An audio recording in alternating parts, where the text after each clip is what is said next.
Hey friends, if you wish to check for updates in Microsoft Word and Office 365, then please watch this video. I will guide you through the procedure. Now, why do we say Microsoft Word and Office 365? Actually, I created a similar video on PowerPoint earlier, but since the question is specific to Word, I will answer it accordingly. You cannot update Microsoft Word as a standalone software. That is not possible. So you can only update Microsoft Office no matter what app you update it from.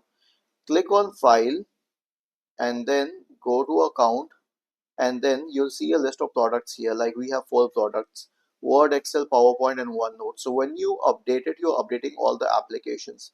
Click on Update Options and then click on Update Now. So it will start checking for updates. In my case, I'm already on the latest version. Otherwise, it may need a while to install the updates.